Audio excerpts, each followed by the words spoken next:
Busy shop today. Got the lathe turning axle ends.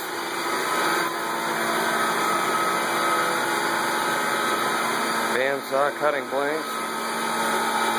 And the mill cutting the keyways for the axle.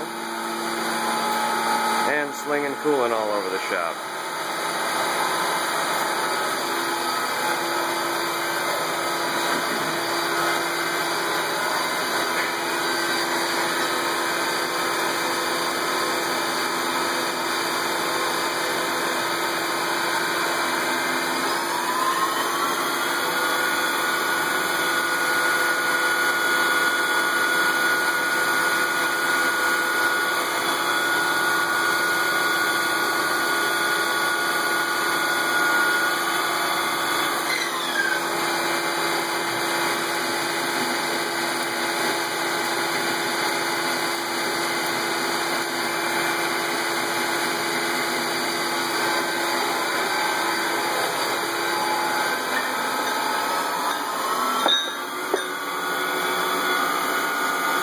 Woodruff key in each end, and a full length straight keyway down the shaft.